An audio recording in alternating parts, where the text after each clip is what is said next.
I'm a push him out. Get out now. My husband grabbed my arm, forcibly dragged me out of the car, then sighed deeply as he looked at the seat where I had been lying. He then looked down at me, suffering from labor pains on the cold ground, and declared, "Let's walk from here. A little stomach pain is nothing." He immediately drove off into the night, disappearing into the darkness. I must protect this child. I must. In pain, I started to move to protect my unborn baby. I am Emily, currently 25 years old. I'm in my 10th month of pregnancy, and giving birth is right around the corner. My husband, Tom, who's 2 years older, is an ordinary office worker. We met through mutual friends and married 2 years ago. Tom loves his car, a hobby he treasures above anything else. He used to spend his days off washing and maintaining his car, often with friends who shared his hobby. After I became pregnant, I didn't feel well for many days due to morning sickness, and I found myself waiting at home for my husband to return. That day, as soon as he returned home from a drive with his friends, he started undressing in the living room, carelessly throwing his socks on the floor. He always leaves his clothes everywhere. Since the beginning of our marriage, he had a habit of leaving his clothes around, and I often reminded him, "Please put your laundry in the basket." Despite this, he would just grumble, "There's too much trouble," and never tidy up. I hope he changes this bad habit before our baby is born. Didn't I ask you to put your laundry in the basket? I was just about to put my socks in the basket. I picked up the socks thrown on the floor, paying attention to my big belly.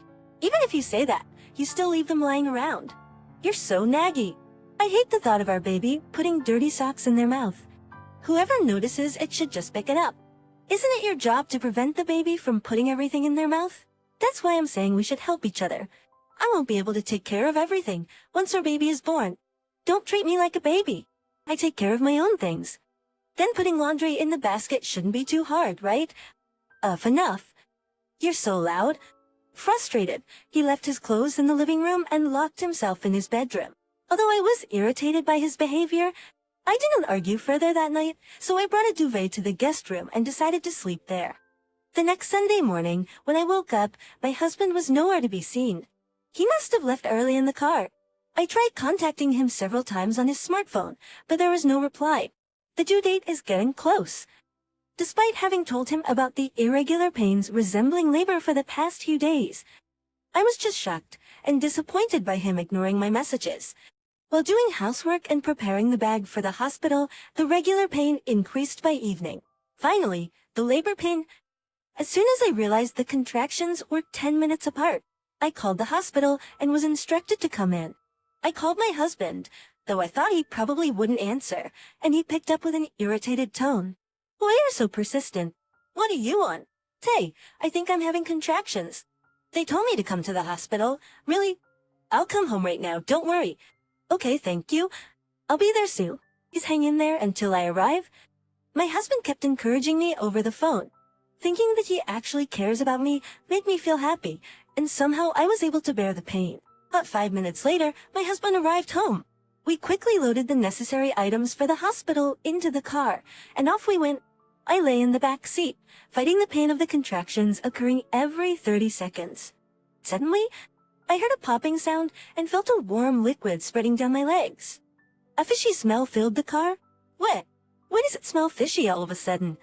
My husband's mood turned sour as he pinched his nose and muttered in a low voice, My water just broke." "What? That your water broke? I had a pad on just in case, but we might need a towel. Can you get one from the hospital bag?" I put it in there. I heard my husband click his tongue in the driver's seat. He immediately pulled the car over, got out in an irritated way, and opened the rear door with force. "Get out now?" "Boy, I can't. It hurts too much to get out." "Fine."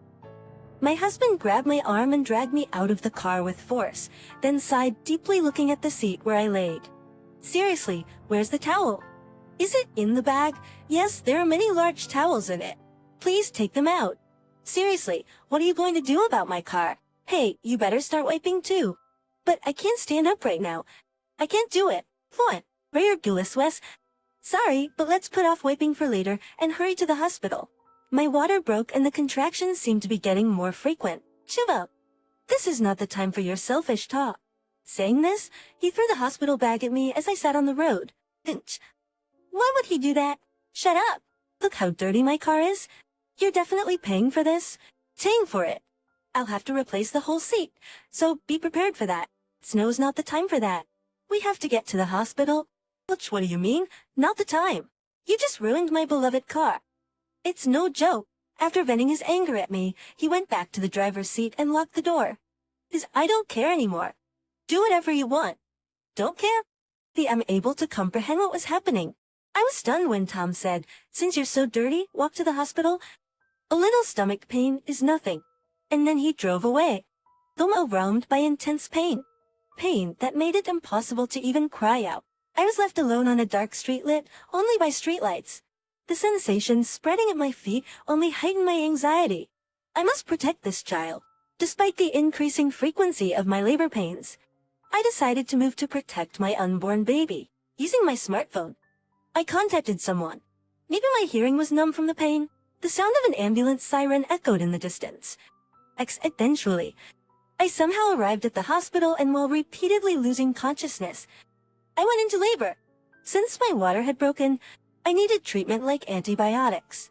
But I tried not to dwell on my husband's lack of compassion and focused on the little life soon to be born. 50 hours after the onset of labor, my daughter was finally born. However, even the next day, Tom didn't come to the hospital. It's my parents and in-laws who came to visit at the hospital didn't tell me anything, but considering what Tom had done, I felt no urge to contact him. 5 days after the birth, my daughter and I were discharged from the hospital.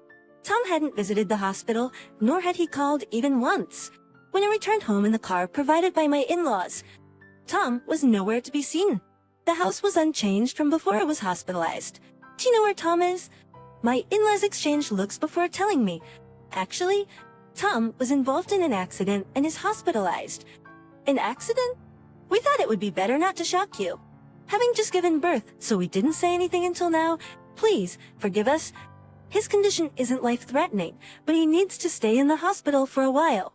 Emily, you need to take care of the baby, and we'll take care of Tom, so don't worry, sir. After hearing more details from my in-laws, it seems Tom had a car accident soon after he dropped me off that day. He was rear-ended by another car and severely injured, and he's been hospitalized at the nearest general hospital. I left my daughter with my in-laws and went alone to the hospital where Tom was admitted. When Tom realized it was me entering his hospital room, he waved from his bed. Was the baby born safely? Virgin come as he cared. Of course it's my baby too, after all. My baby, right? Did you really walk to the hospital after that? Though I had my phone, so I called for a taxi. A taxi? Glad you had your phone. Actually, when I called them, they arranged a car right away. Plus, the driver was trained in emergency response, so I felt safe getting to the hospital. I thought you'd suffer a bit more. Why would you say that? If the taxi hadn't taken me to the hospital, both the baby and I could have been in serious trouble. Don't you understand that? You got to the hospital without me, right? Both you and the baby were fine, so it all worked out in the end. Why does he speak such heartless words with such a calm expression? I felt my love for my husband cooling rapidly. Why did you do such a horrible thing? Because your water broke in the car, right? Couldn't you have waited until we got to the hospital? It's impossible to hold that back. If I could have, none of this would have happened. Well, I don't know, but the back seat got all wet, and the fishy smell was unbearable. In hindsight, I should have prepared a plastic sheet, knowing the waters could break at any time. Right. If you had prepared properly, none of this would have happened. Maybe, but that doesn't justify dragging me out of the car during labor and leaving me alone. Does it? Why are you blaming me? Is everything my fault? If I was at fault, it was only for not considering the possibility of my water breaking. That's clearly a lack of caution. If you knew it could get that messy, you should have prepared more. It's dirty stuff, after all. How can you call the amniotic fluid that's protecting our child dirty? Are you really a human with a heart? I feel sorry for the baby that had to be in such a fishy smell. Just thinking about it makes me sick. How can you say such a thing? Just so you know, you're the one who treated me as dirty first. Now you're angry because I said it's dirty. That makes no sense. I've never treated you as dirty. But you said it. Put your laundry in the basket. Those socks are dirty. Ever since you got pregnant, you've been obsessed with being clean and cleaning around as if to show off. Show off? Indeed, maybe I became overly cautious about keeping things clean, considering the baby's health. But is it really too much to ask for someone to clean up their own clothes? If this incident has troubled you, never call me dirty again. But don't you have any regrets about your actions? The baby was born safely and my car was wrecked in the accident. With the compensation and the baby shower, I may manage a down payment for a new car. He exposed others to danger and showed no sign of remorse, effing it off. His only concern was his car. The man in front of me seemed like a monster, incapable of understanding the situation, leaving me feeling utterly disgusted. I can't forgive you for talking like this. You endangered lives, and now all you care about is your car? Stop nagging about it already. Forget about it. Forget about it? Did you just say that? How can you dismiss putting me and our baby's life in danger as just that? Forget it. Instead, go to the shop and buy me a car magazine. Are you kidding me? I don't have time to take care of you. What? I'm still in pain and can't leave this bed. Then crawl there if you have to. A little pain in your leg is nothing, right? After that, I decided to leave his hospital room. I couldn't stand being in the same space with him anymore. I can't believe this man is the father of my daughter. I went home and confided everything to my in-laws, who were taking care of my daughter. Actually, I've been thinking about divorcing Tom. What? Why so suddenly? Well, this happened. They listened quietly, surprised by my words. I explained everything about what Tom did on the day of the birth, and at the hospital. I believe you, Bex Emily. But maybe we should also hear Tom's side before making any decisions. Yes, please. Considering a divorce at a time when we were supposed to welcome a new member into the family was unthinkable for anyone. However, my disdain for my husband grew day by day. My heart was covered in darkness like that night, unable to find any light. The next day, after speaking with Tom, my in-laws came to see me again, even in front of his parents. Tom showed no remorse. He openly admitted to abandoning me and said my inability to hold back my water from breaking was the cause of his car getting dirty. It was fortunate for me that he didn't hide anything from his parents and confessed everything. Emily, your anger is justified. We share the blame for raising such a terrible son like him. Emily, we're truly sorry. We ought to blame you if you abandoned us. I'm sorry for causing this situation. I understand we both have our immaturities, but I can never forgive my husband for endangering our daughter's life. Indeed, I'm ashamed that he's my son. We failed to teach him right, and that's our responsibility. We're so sorry. We'll support you in your life. Forget about that foolish son of ours. My in-laws repeatedly apologized many times. The ones who should be apologizing aren't them, but I was grateful for their understanding and support. When I proceeded with the divorce, Tom refused and accused me of being a heartless person who abandoned an injured man. If he calls me heartless, he should realize he's just as cold-hearted. Despite the in-laws explaining carefully how unreasonable his actions were, Tom remained obstinate and unrepentant. 4 months later, without ever meeting his newborn daughter, our divorce was finalized. The money Tom had hoped to use for a new car went towards compensation and child support. He had to borrow money from his father and couldn't afford a car for a while, although Tom wishes to see his daughter, someone who refuses to admit his faults and remains defiant doesn't deserve to be a father. If my daughter wants to meet her father when she's older, I'll respect her wish, but I won't encourage it. Tom committed unforgivable acts. I continue to keep in touch with my in-laws, sharing photos of my daughter and inviting them to our home. Having grandparents who love her is a blessing I'm truly grateful for. My daughter, now 4 months old, is showing curiosity about everything around her. She has developed a habit of putting things in her mouth, so I'm careful not to leave her unattended, but I also want to nurture her curiosity without being overcautious. Now my daughter's growth is my only joy, and I'm determined to stay positive and move forward. When I move forward for her sake,